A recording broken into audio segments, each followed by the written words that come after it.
Hello, welcome to the DoneJS contributors meeting. Today is Friday, June 30th, 2017. My name is Jason Lahara, and today I'm joined by a few of the core team members. Guys, want to introduce yourselves? Justin from Chicago. Matthew from Kentucky. Shiri from Algiers, Algeria. Awesome, good to see you guys. So let's go through our statuses, what we worked on last week, what we're gonna work on the following week, and then let's get to, we don't have any topics in the forums, but we've got some stuff we're gonna discuss anyway. So I'll go first. So this past week, I had a presentation at a meetup group in Orange County, somewhat near me, and I gave the DoneJS quick start guide live. Which was an experience. I realized that my timing is a little bit slower when I'm doing the typing. So I'm probably gonna go back to what I've done previously and use pre-recorded typing videos so I can discuss while it's running. But anyway, and then we're super close to having search available on canjs.com. So helped Austin, another Batovian, on stuff related to that. And I think that was the majority of my week. There was some there were some guide fixes for CanJS and DoneJS and that sort of thing. Next week, we have so many releases going on. We've got the Can Reflect stuff. We've got the MD JSON stream. We have the Can React related stuff. So I'm going to do my best to help with promotion around those things. And then I've got some other evangelism, meetup, conference, regular things to attend to. So that's me. Justin, you want to go? Happy to. This week I worked mostly, it took a lot longer than I expected to. Can Reflect, there was like a mistake in it that now there's a special set value method that you can add to anything that's observable, but you should only add it to things that represent a single value that is observable. So I removed that from all of on our define maps and can maps, and then I replaced it with like either an assign, like you can do an assign map or a assign list or a update map, update list, and you can also do those deep. So I made reflect versions of those, which are actually really cool, allow me to eliminate a lot of shared code, the same code between can maps and define maps. So if you are using those together now, there's just kind of like one code base. I also think, and now I'm working on it a little bit this morning, and we'll finish this work. I think I've found some ways of making assigning a lot of properties faster too. So I'm gonna add that because I made it really slow in the release I just did, and now I'm gonna make it really extra fast. So I'm gonna finish that, and then I'm gonna work on getting 3.9's build to work.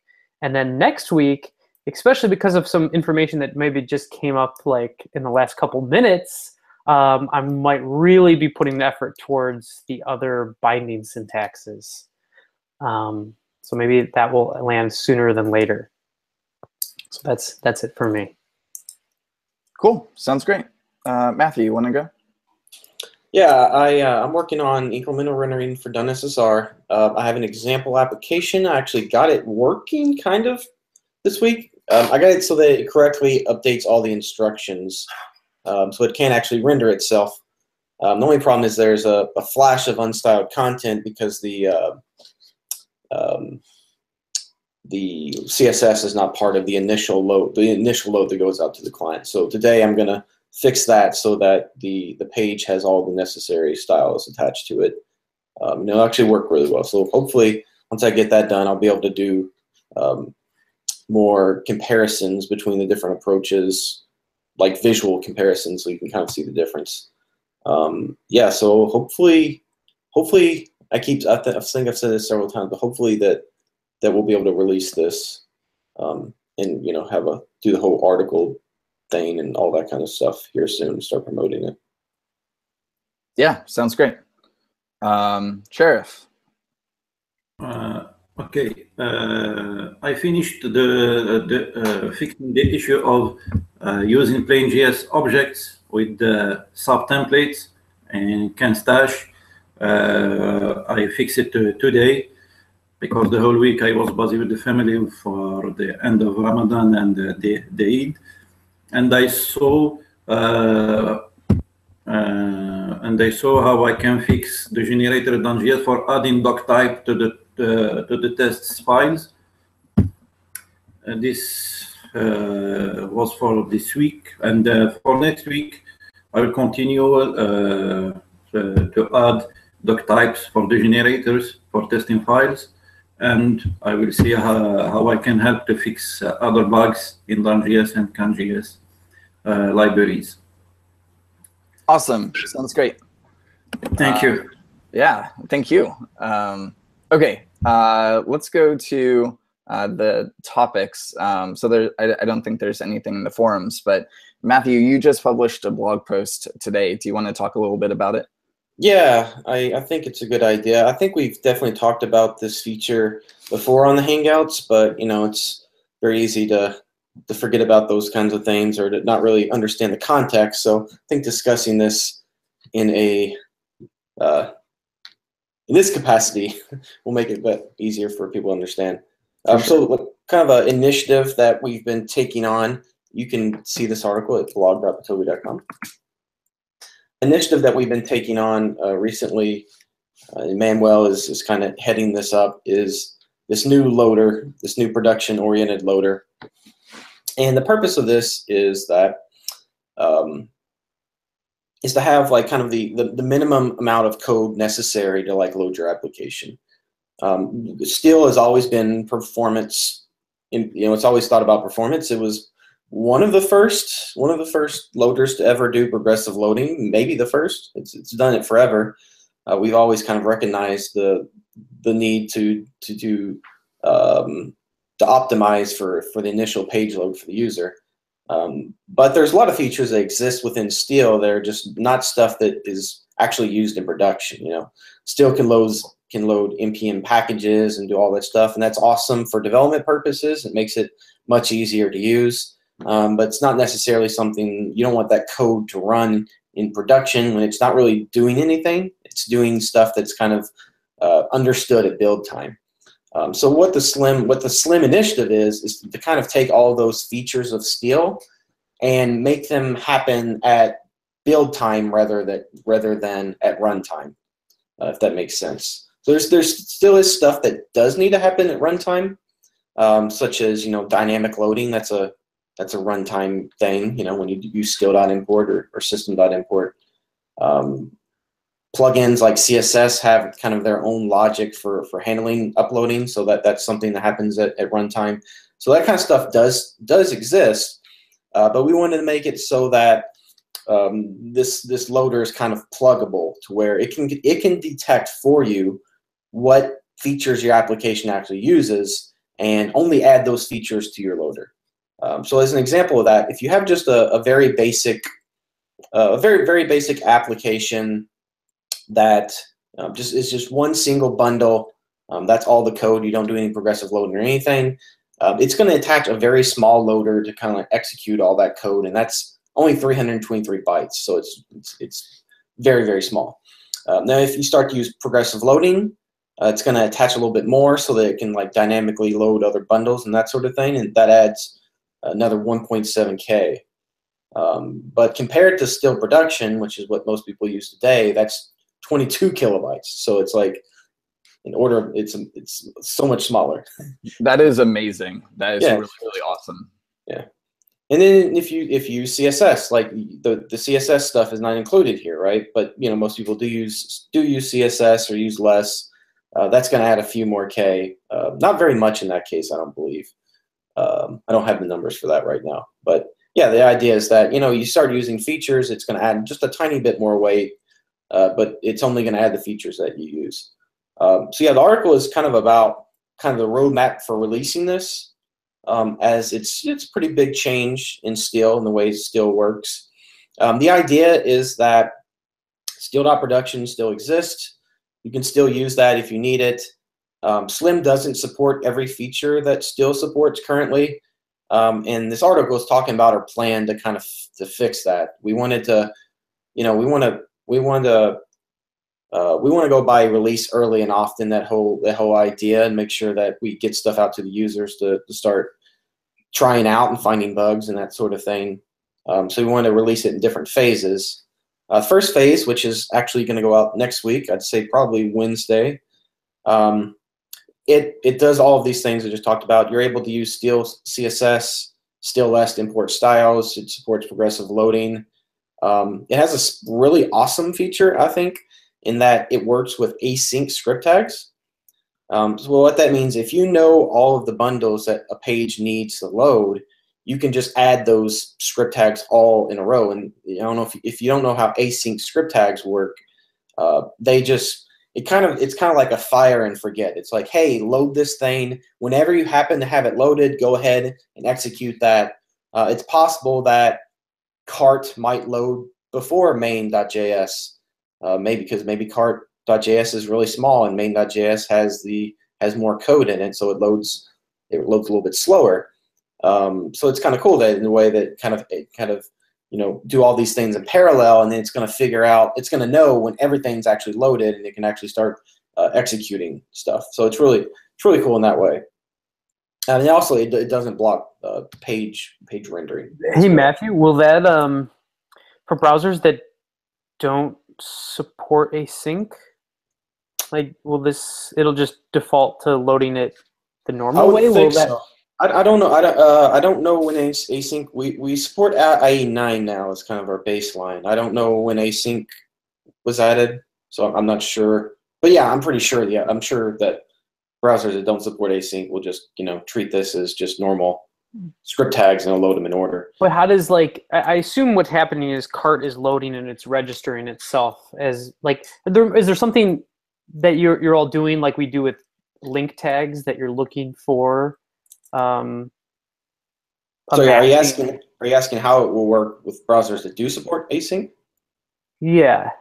Yeah. So what it does is this one. All of this does is it's got a bunch of an array of of modules, right? There's an array of items, and each one represents a module. All this bundle does is push itself into that array. So it checks for a global on the window, and it pushes a global array, and it pushes itself into that array. But how does main not start trying to load cart.js if that loads first and finishes? How does main not start running cart.js? Normally you could just put in your main, right? And then if that was built with progressive loading, that will just go with that load cart and cart production and everything, right? Right. Yes. So it needs to, is it like maybe we do with link tags, do we just check the page's script tag and say, oh, well, yes, cart is already loading? Right, yeah. So it will, I guess you could say that it does try to load cart, but it sees that it's already there, and it doesn't add another script tag. So the problem though is if a browser doesn't support script tags or async, then main is going to execute right away. And it needs to almost say, I'm going to go load main.js. In some ways, it's there's a weird catch-22 where if oh, okay, I see what you're saying. I could see, because it's then they're just going to execute an order, and it's not like cart's going to start loading no matter what, even though it looks like main might try to load it. So you might need some kind of delay till content loaded or something. Or a content ready or something. Yeah, there might need to be something there. Anyways, to make it work in all browsers. Yeah, I want to make sure. I wouldn't want to add that unless IE9 doesn't support async. It says IE11. So yeah, maybe we should look into that. It's a good bug. Thanks for finding the bug, Justin. Just kidding. But yeah. So good point. Or you might order them differently. You could do that too. You could order the least. Reverse order would work, yeah. Yeah, reverse order would solve that problem as well. I have to think about that one a little bit more. Write that down. Okay, let me go on. So another feature that comes with this release will be the bundle manifest. So bundle manifest is a JSON file. It's inspired by to manifest. Let me see if I can find it. First result. How good is that? It's inspired by this format that Google's been pushing a little bit. That kind of it's useful for it's specifically useful for HTTP2 servers that are able to, like, push resources for a particular page. In the future, we want to configure DoneSSR so when it's in HTTP2 mode, that it's able to push the correct resources for a given page. But anyways, we're Can you go into a little bit more detail on that project? So that project, like, is that an actual server? This project for a particular server, or is it just like they're just saying like this is something that other servers could consume? Right, exactly. This will, I believe, what this particular project does is it will examine an HTML file and produce a file that looks like this. It produces this file. Now, I know there's at least one. There's this server, which this is app. There's Google App Engine, and this will actually consume that file. So it can consume this file, and App Engine is a cloud hosting service. Is you can use this file with it.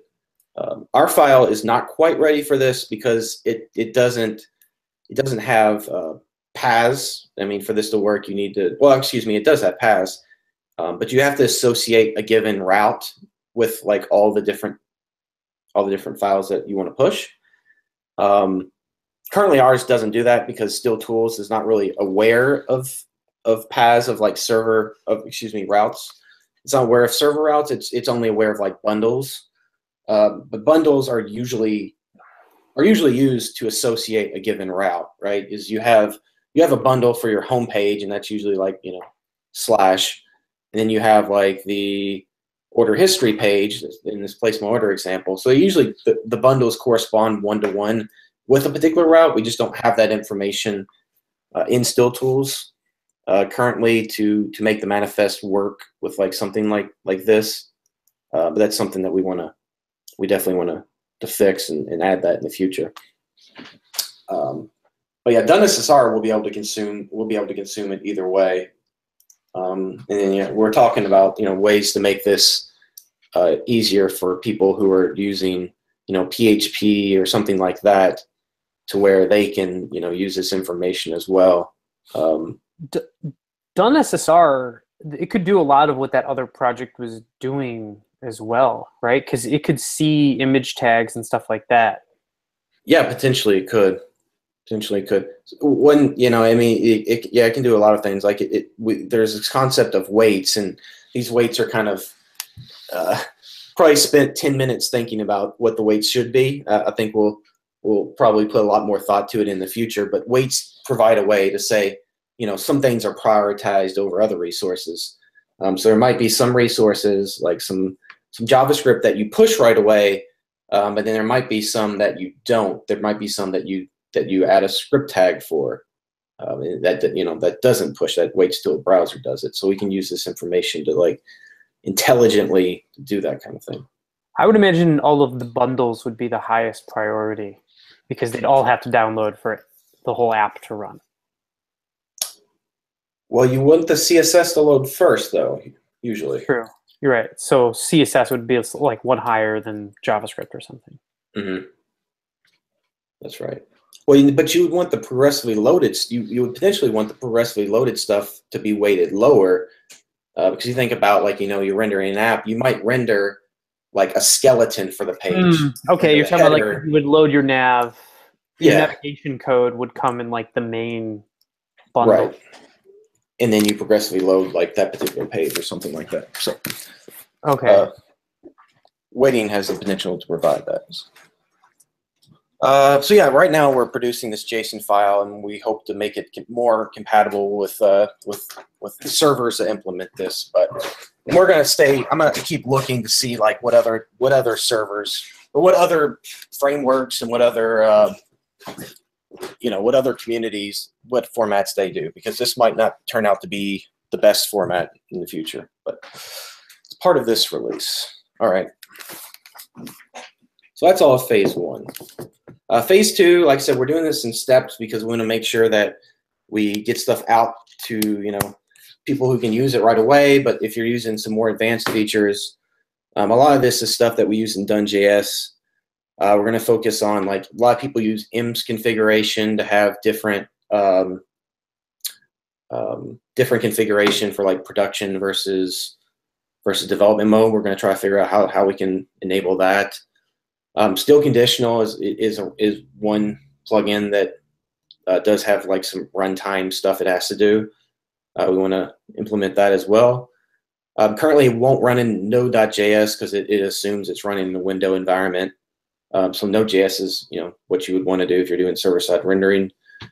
We want to fix that. So a lot of phase 2 is a lot of what it was is phase 1 is kind of the architecting how this thing will work, getting the shim, getting it so that we can detect what features a person's using and make sure that we only add those features if necessary. Phase 2 is about getting all those features actually into this thing, getting most of the ones that we couldn't support initially and figuring and actually writing plugins and those types of things for those. So phase 2 would be a lot of just kind of grunt work in getting those things ready. I'm not sure what will be the outcome of phase 2, or whether we'll have like some big new thing that we can show off. Yeah, I think that's yet to be determined. Phase 3 will be like fully integrating with DoneJS. So DoneJS, like I said, is able to use Slim bundles because it won't be able to do that at first. It will be for people who are using their own server. So SSR will be able to use that bundle manifest file.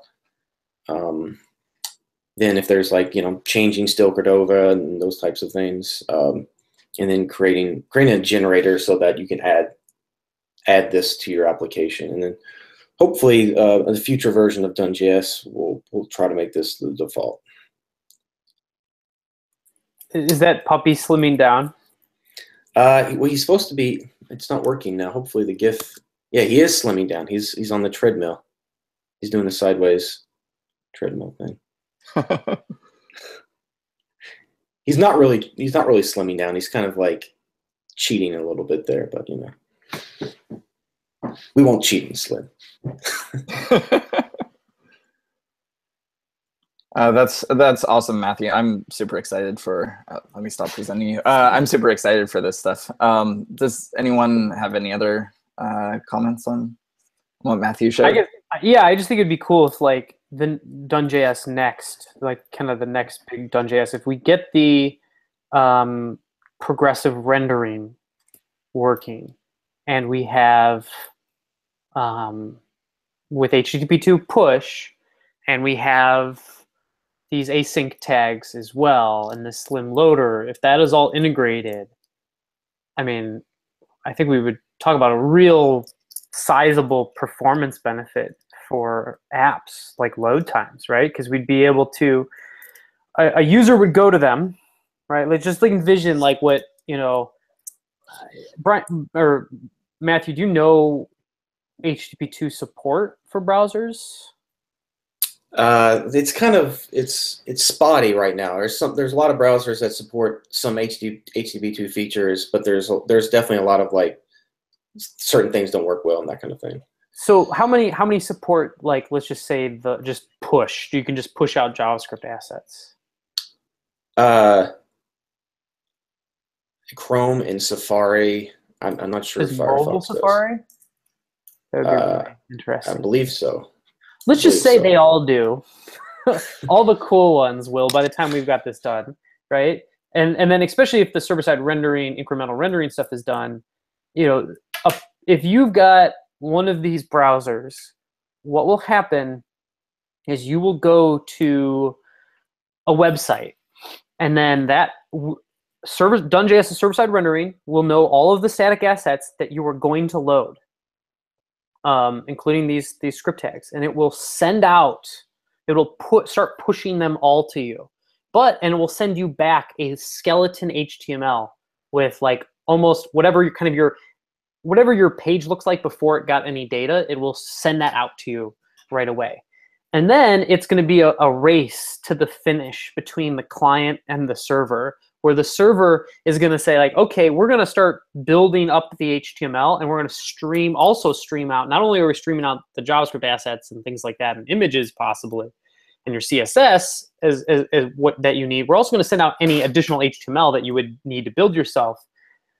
And then the client is going to be receiving those, but also downloading those pushed JavaScript assets. It doesn't have to make that like wait till it to load, then load the script tags. It's getting that, but it will see these async script tags that are hopefully all downloading.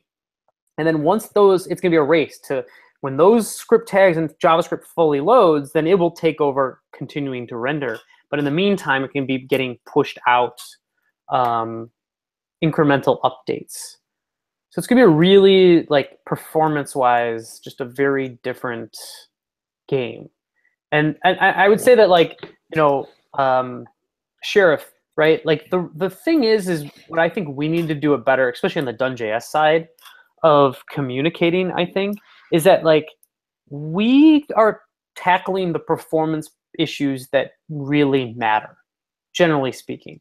Like initial page load times and things like that really matter to users more than just like spinning, how fast you can re-render spinning circles when a page changes.